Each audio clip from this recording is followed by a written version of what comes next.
Everyone, तो कैसे हैं आप सभी लोग। आप लोगों का बहुत बहुत स्वागत है आज इस वीडियो में।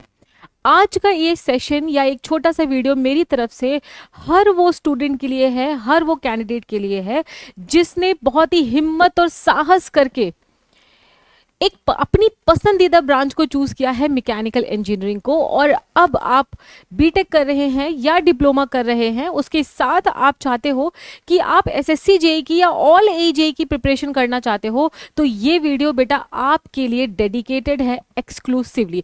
फर्स्ट ऑफ ऑल, क्योंकि यहाँ पर पहले से ही मैंने इसमें डलवा दिया है ओनली फॉर मैकेनिकल इंजीनियर्स, बाकी इंजीनियर्स भी इसको देख सकते हैं, बट मैकेनिकल इंजीनियर्स को इस समय पे जो स्टूडेंट्स ऑप्ट कर रहे हैं, बेसिकली मैं मान के चलती हूँ मैकेनिकल इंजीनियरिंग सिंपली आपका इश्क होगा तभी आप इसको ऑप्ट कर रहे हो, अदरवाइज सिचुएशन थोड़ा सा अलग हो चुकी है। बट मैकेनिकल इंजीनियरिंग अपने आप में एक एवरग्रीन ब्रांच है।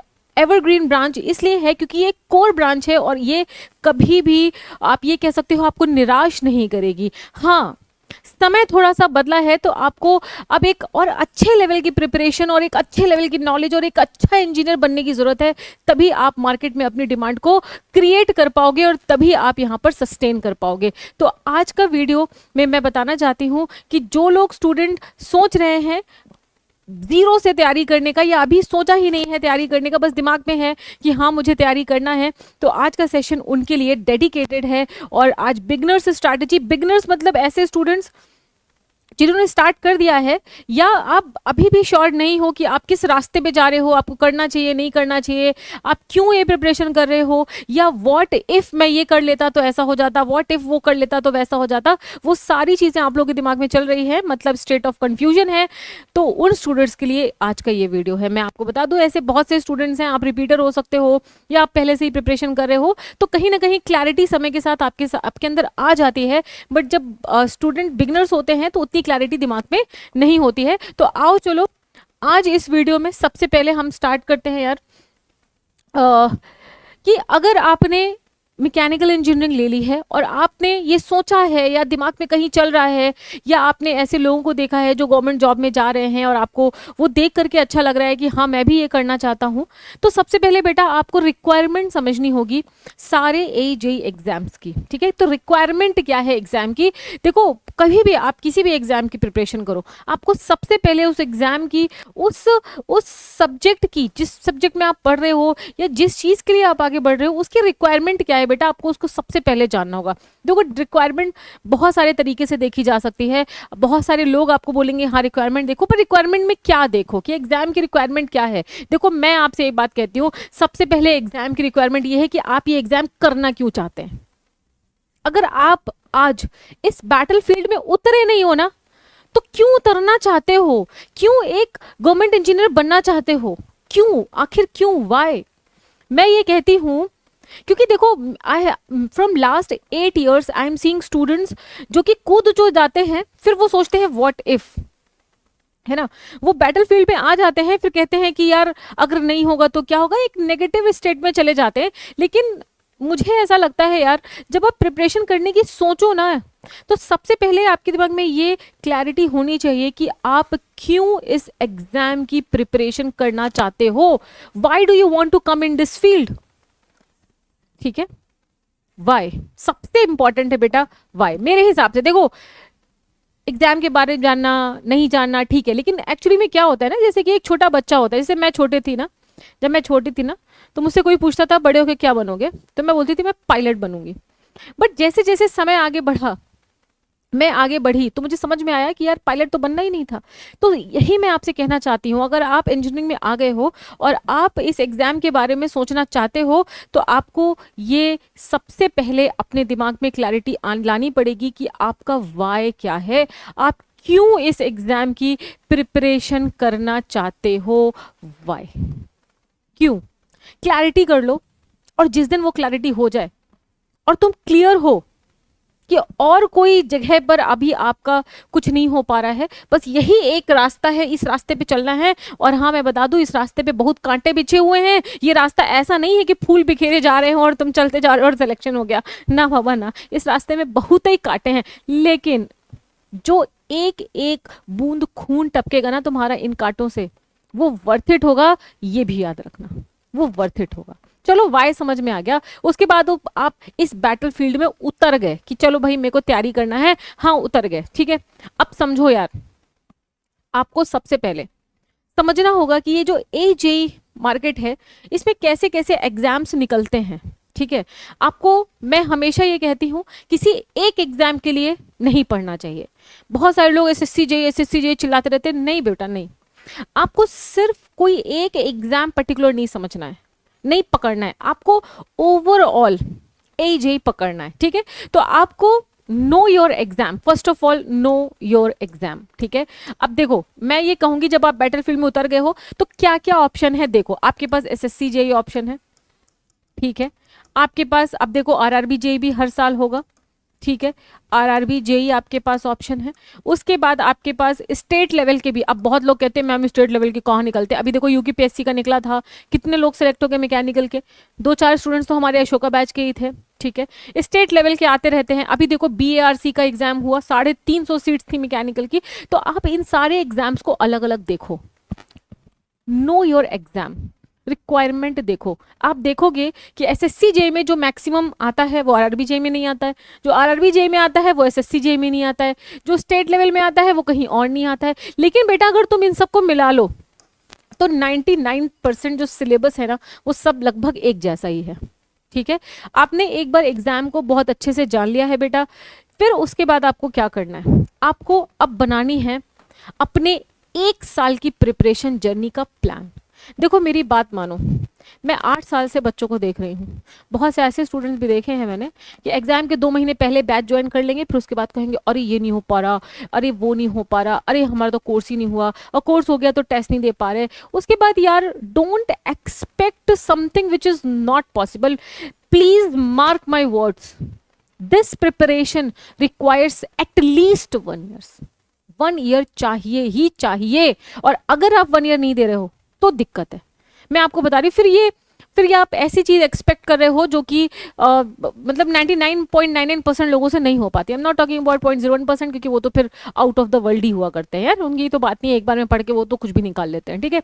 तो आप अपनी प्रिपरेशन का 1 ईयर प्लान करिए, एंड ये आप बैटल फील्ड में उतरते वक्त जब आपको वाई क्लियर है, एग्जाम जान गए हो, 1 ईयर प्लान करो, ठीक है।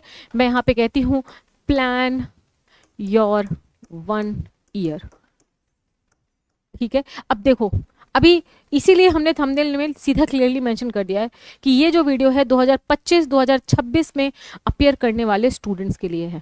ये वीडियो 2024 वाले स्टूडेंट्स के लिए नहीं है, क्योंकि अब तो पेपर आ गया है, 2 महीने में क्या ही उखाड़ लोगे। अगर स्टार्ट अभी कर रहे हो तो क्या उखाड़ लोगे, है ना। अगर आप प्रिपरेशन कर रहे हो 1 साल से तो फिर आप तो डेफिनेटली आप निकाल ही लोगे अगर बहुत अच्छे से कर रहे हो। बट अभी अगर आप स्टार्ट करने जा रहे हो तो फिर कोई मतलब नहीं है उस बात का, ठीक है। 1 ईयर को भी बेटा मैं ये कहती हूँ कि 4 पार्ट्स में डिवाइड कर लो, ठीक है। 1 ईयर को भी बेटा मैं ये कहती हूँ कि आप 4 पार्ट्स में डिवाइड कर लीजिए। जैसे कि देखो फर्स्ट 3 मंथ्स, ठीक है। फिर उसके बाद इसमें आप सेकेंड 3 मंथ्स, उसमें आप टारगेट क्रिएट करो, ठीक है।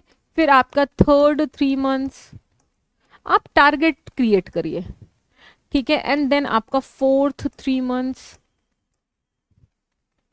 है ना, आप टारगेट क्रिएट करिए कि भैया पहले 3 महीने में ये सब्जेक्ट कर लूंगा, इतना हाईली वेटेड सब्जेक्ट जो है बहुत ज़्यादा आते हैं वो कर लूंगा, फिर अगले 3 महीने में जो बचे हुए सब्जेक्ट है वो कर लूंगा, फिर मेरा सिलेबस कंप्लीट हो जाएगा, अगले 3 महीने में मैं रिवीजन प्लस क्वेश्चन करूंगा, फिर इसमें मैं रिगरसली टेस्ट सीरीज दूंगा। ये आप प्लान करो कि हाँ ये मेरा टारगेट है 1 साल का, एंड इसके बाद ये सब जो कुछ मैं कर लूंगा तो फिर है मेरा सिलेक्शन, ठीक है, फिर है मेरा सिलेक्शन। उसके बाद बेटा क्या करना है, अच्छा देखो फिर मंथली प्लानिंग भी होनी चाहिए।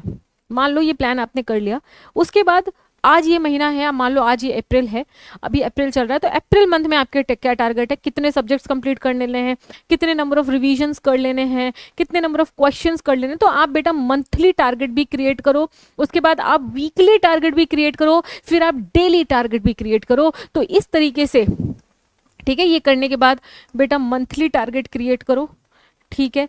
फिर आप क्या करो, आप वीकली टारगेट क्रिएट करो कि वीक में इतना करना, एंड बेटा डेली टारगेट जरूर क्रिएट करना, है ना। सुनो मेरी बात, मेरी बात सुनो, आज सुन ही लो। मैं ये कहना चाहती हूँ, रोज रात में जो चीज तुम खुद से बोल के सोओगे, जो चीज तुम्हारा कॉन्शियस माइंड तुम्हारे सब कॉन्शियस माइंड को बोलेगा, वो तुम्हारा सब कॉन्शियस माइंड आपके अगल बगल ऐसी ऑरा क्रिएट कर देगा, आपको पता भी नहीं लगेगा। You will be nearing to the examination. तो डेली रात में आप अपने टारगेट को रिपीट करिए, अपने आप को समझाइए कि ये मेरा टारगेट है, मुझे ये करना है, कल उठ के मुझे इतना पढ़ना है, कल उठ के मुझे इतना करना है। आपका अनकॉन्शियस माइंड अलाइंड हो जाएगा आपके टारगेट्स के साथ। ये करना मत भूलना, ठीक है। उसके बाद बेटा ये आपने कर लिया है। Now you have to, third point I want to say that you have to understand this battlefield. देखो यार, आप प्रिपरेशन की दुनिया में अगर एंटर कर गए हो ना, तो ये कोई युद्ध से कम नहीं है। आपको समझना होगा, इसमें बहुत सारी नेगेटिविटीज का सामना करना पड़ेगा, सोशल प्रेशर का सामना करना पड़ेगा, मेंटल प्रेशर का सामना करना पड़ेगा, पेरेंटल प्रेशर का सामना करना पड़ेगा, अगर बगल के दोस्तों का सामना करना पड़ेगा, रिलेशनशिप्स होते हैं, गर्लफ्रेंड बॉयफ्रेंड, वो सारे इमोशंस का आपको सामना करना पड़ेगा। तो मैं ये कहती हूँ कि आपको स्टार्ट करने के पहले अपनी फिजिकल फिटनेस और मेंटल फिटनेस, इन दोनों पे ही ध्यान देना है। ये दोनों बहुत ही इंपॉर्टेंट पार्ट है प्रिपरेशन के। अच्छा, जितने लोगों ने टेलीग्राम ग्रुप नहीं ज्वाइन किया है, मीनू मैम PW जो टेलीग्राम ग्रुप है उसे आप ज्वाइन कर सकते हो। हाँ, मैं कहाँ पर थी, मैं आपसे बेटा ये कहना चाहती हूँ कि आप सबसे पहले अपना फिजिकल, ठीक है, फिजिकल फिटनेस पे ध्यान देंगे, एंड देन आप अपना मेंटल फिटनेस पे भी ध्यान देंगे। मेंटल फिटनेस किस लिए? ताकि चाचा मामा फूफा चाचा दादी जो कुछ बोल रहे हैं भाई बोलने दो, ये तुम्हारा समय है, तुम्हारी लाइफ है, तुम्हारे टारगेट्स हैं, तुम्हें देखना है। मेंटल फिटनेस ताकि आप नेगेटिविटी में ना जाएं। मेंटल फिटनेस कि बैटल फील्ड में उतरने के बाद आप व्हाट इफ ना सोचे कि ये कर लेता तो वो हो जाता, वो कर लेता तो वो हो जाता, सीटें नहीं आ रही, ऐसा नहीं हो रहा, वैसे नहीं हो रहा। भाई बच्चे सेलेक्ट हो रहे हैं, ऐसा नहीं है कि सीटें नहीं आ रही हैं। 120 सीटें पिछली बार भी SSC JEE में अलॉट हुई थी, इस बार भी BRC में 350 सीटें आई। 1000 सीटें तो हर साल आ ही रही हैं। अब आप इसमें करना चाहते हो या नहीं करना चाहते हो, ये आपकी मर्जी है। आपको फिजिकल फिटनेस भी ध्यान देना होगा, क्योंकि अगर आपका बॉडी फिट नहीं है तो आप मेंटली भी फिट नहीं हो पाओगे बेटा, आप परेशान हो जाओगे, आप बीमारियों के घर हो जाएंगे, ठीक है, बीमारियों के घर हो जाएंगे। तो अगर आप प्रिपरेशन स्टार्ट कर रहे हो तो इन सारी बातों को आपको ध्यान देना पड़ेगा। एक चीज और मैं कहना चाहती हूँ, अगर आप प्रिपरेशन स्टार्ट करो, भले ही SSC JEE के लिए बोला गया है, बट बेटा मैं ये कहना चाहती हूँ आप ऑल AJEE एग्जाम्स को टारगेट करिए। Now mechanical engineering is not only for SSC JEE examination.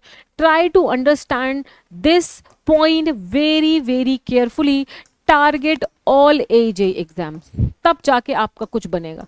Target all AJEE exams, ठीक है। आप सारे AJEE एग्जाम्स को टारगेट करो, अगर नहीं कर पा रहे हो तो दिक्कत है। अच्छा चलो, अब देखो ये इतना कर लिया है आपने बैटलफील्ड में एंटर करने के पहले।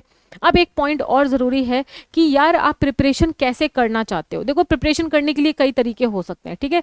मोड ऑफ प्रिपरेशन आप अपना क्या रखना चाहते हो, ये भी आपको बेटा डिसाइड करना पड़ेगा, एंड उसके रेपरकर्शन भी आपको डिफाइन करने पड़ेंगे। देखो सबसे पहले आप सेल्फ स्टडी कर सकते हो, अगर आपका मन है, आप करना चाहते हो तो डेफिनेटली आप कर सकते हो, एंड सेल्फ स्टडी से भी बच्चों का सिलेक्शन होता है, नो डाउट। ऐसे बहुत सारे एग्जाम्पल्स हैं जो सेल्फ स्टडी से भी सिलेक्शन ले लेते हैं। लेकिन अगर आप किसी की हेल्प लेना चाहते हो, ठीक है, जैसे आप या तो आप किसी इंस्टीट्यूट में जाना चाहते हो कि भाई मैं वहां जाऊंगा, वहां क्लासेस करूंगा, तो फिर उसके बाद XYZ कोई भी इंस्टीट्यूट हो सकता है, तो आपको एक प्रॉपर इंस्टीट्यूट जो कि रिलायबल हो कंटेंट को लेकर के, समझना, रिलायबल हो कंटेंट को लेकर के, जहां पर आप ये फील कर सको यार, आप ये ट्रस्ट कर सको कि ये जो 1 साल मैंने अपना देना है, तो वो ऐसा ना हो कि मुझे कहीं से चीटिंग मिल जाए। चीटिंग इन द सेंस कि जो प्रिपरेशन लेवल का था, मतलब जो एग्जाम का लेवल था, वो एग्जाम का लेवल कवर ही नहीं हुआ क्लास में, फिर वो गलत हो जाएगा, फिर वो एक चीटिंग वाली सिचुएशन हो जाएगी।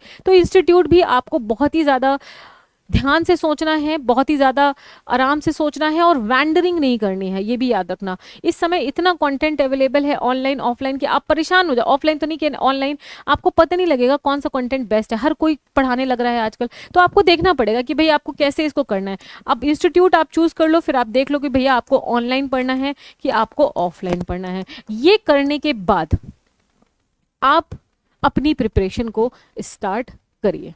अच्छा, मैं आप लोगों से कहना चाहती हूँ कि बेटा अगर आप ये सोच रहे हो कि आप इस रूट में जाने की सोच रहे हो, देखो अगेन ये टोटली आपकी कॉन्शियस एंड सबकॉन्शियस लेवल की अंडरस्टैंडिंग है कि आप क्या करना चाहते हो, आपका डिसीजन है।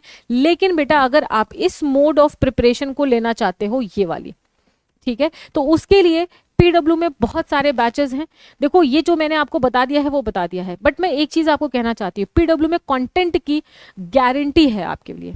मैं आपसे ये कहना चाहती हूँ कि यहाँ पर पढ़ के मैं मतलब it's not only about I am telling it for my self, मैं आपको ये इस बात की गारंटी देना चाहती हूँ कि जो कंटेंट की डिलीवरी है आप लोगों के लिए वो ऑल AJ एग्जाम के लिए at par and at best level आपको मिलने वाली है। तो उसके लिए देखो बहुत सारे बैचेस हैं। मैं एक चीज़ और रिपीट करना चाहती हूँ क्योंकि मैं बहुत सालों से स्टूडेंट्स को देख रही हूँ, बेटा पहले डिले कर देते हो, फिर उसके बाद सोचते हो कि 2-3 महीने में पेपर निकल जाए, वो नहीं निकलता है ना। अगर आप 2025 की तैयारी कर रहे हो, अगर आप सोच रहे हो और कहीं से इच्छा है, if money is the matter, या आप ये सोच रहे हो कि इतना अफोर्ड नहीं कर सकते हो, तो बहुत ही नॉमिनल कॉस्ट में यहाँ पर पीडब्ल्यू में आप पढ़ सकते हो। एंड ये मैं ये मान के चलती हूँ कि पैन इंडिया अब कोई भी किसी भी स्तर से किसी भी स्तर पे जा सकता है। पहले क्या होता था ना कि स्टूडेंट्स के दिमाग में ये होता था पता नहीं सिलेक्शन होगा नहीं होगा, पता नहीं वो होगा नहीं होगा, इतना पैसा भी खर्च हो जाएगा, लोग अपनी जमीन जायदादें बेच देते थे। आज वो सिचुएशन नहीं है। आज अगर आपके अंदर इच्छा है ना बेटा, तो कोई आपको रोक नहीं सकता है। कंटेंट की गारंटी है, बाकी मेहनत आपको करनी है। तो 2025 के लिए जो बैचेस है वो मैं आपको एक बार बता देती हूँ।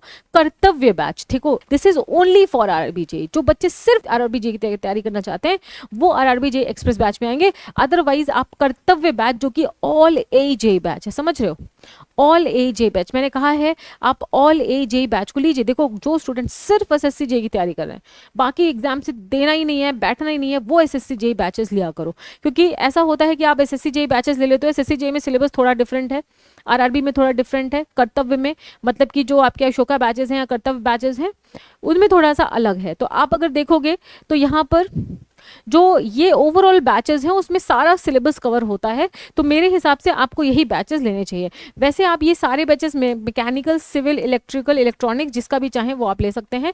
इस बैच में जो जो फीचर्स हैं, सब्जेक्ट वाइज आपको बेटा शॉर्ट नोट्स मिलेंगे, गाइडेंस सेशन मिलेगा, हर मंथ की 3 या 4 तारीख को गाइडेंस सेशन होता है जिसमें सारी फैकल्टीज लाइव जाते हैं, 1-to-1 इंटरेक्शन होता है। कोर्स का ड्यूरेशन 750 आवर्स का है। लेक्चर प्लानर भी आपको प्रोवाइड किया जाएगा, live lectures bye India's best faculty, वो तो खैर है ही। डीपीपी के वीडियो सोल्यूशंस मिलेंगे, 24/7 डाउट इंजन मिलेगा और 40+ टेस्ट भी आपको यहाँ पर मिलेंगे, ठीक है। अब देखो उसके बाद बैच के फीचर्स, आई थिंक ये रिपीट हो गया है क्या, यहाँ पर भी कुछ कुछ बैच के फीचर्स हैं, आप देख सकते हो। वीकली स्केड्यूल भी आपको मिल जाएगा। अगर मैं मैकेनिकल की बात करूं, क्योंकि ये कर्तव्य बैच जो है मैकेनिकल की मैं फैकल्टी हूँ और मैकेनिकल का मैं यहाँ पर आपको बताने वाली हूँ, तो यहाँ पर आपको ये सब्जेक्ट्स दिख रहे हैं। जैसे कि 8 अप्रैल से हमारा प्रोडक्शन स्टार्ट हुआ है, मैं ही प्रोडक्शन पढ़ा रही हूँ यहाँ पर। फिर आपको 6 मई से हीट ट्रांसफर स्टार्ट होगा, देन मटेरियल साइंस आपका स्टार्ट होगा। ट्यूसडे 30 अप्रैल एंड डेट भी आपको लिखा हुआ है। एक चीज़ इंपॉर्टेंट है, यहाँ पे जो भी बैचेस जिस दिन स्टार्ट होते हैं और जिस डेट को लिखे होते हैं उसी डेट को वो मतलब कि जो सब्जेक्ट है वो एंड भी हो जाता है बेटा। ऐसा नहीं है कि पता चला हमने बोला है एंड डेट 30 अप्रैल है और पहुँचा दिया है एंड डेट हमने काफ़ी अलग टाइप की, तो ऐसा नहीं है। इसके बाद फ्लूइड मैकेनिक्स स्टार्ट हो रहा है, hydraulic machine production 3, production 1 and then आपका इंजीनियरिंग मैकेनिक्स। तो आप ये प्लानर यहाँ पर देख सकते हो। इस प्लानर के हिसाब से आपका जो कोर्स है वो 19 जून 2025 को कंप्लीट हो जाएगा। उसके पहले ही या उस तक ही आपका कंप्लीट हो जाएगा and you will be prepared for each and every exam बेटा जो भी आ रहा है। जो भी 2025 में आ रहा है, सारे एग्जाम्स के लिए आप रेडी रहोगे। उसके बाद आप ये देख सकते हो, ये सिविल का प्लानर है अगर आप सिविल के स्टूडेंट्स हो, या आप ये देख सकते हो ये आपका नॉन टेक का प्लानर है, polity, maths, geography, environment, general science, reasoning, current affairs, basic computers and applications, economics, history, English, ये सारे क्लासेस आप लोग को यहाँ पर मिलेंगे। और ये आपका इलेक्ट्रिकल का है, आप एक बार वीडियो को पॉज करके देख सकते हो अगर आप इलेक्ट्रिकल के स्टूडेंट हो। उसके बाद अगर आपने अभी तक मेरा टेलीग्राम ग्रुप नहीं ज्वाइन किया है, you can join my Telegram group for all the updates and production, heat transfer, ये सारे सब्जेक्ट्स मैं यहाँ पर आप लोगों को पढ़ाती हूँ। Meenu ma'am PW is the Telegram group, ठीक है। आप इस ग्रुप को ज्वाइन कर सकते हो to be in touch with me in Telegram. So thank you so much everyone, and I hope that आप सभी लोग स्वस्थ रहें और जो कुछ भी ज़िंदगी में, जो कुछ भी लाइफ में आप टारगेट बनाएं, आप वो अचीव भी करें फुल एनर्जी के साथ, फुल पोटेंशियल के साथ। Thank you so much everyone.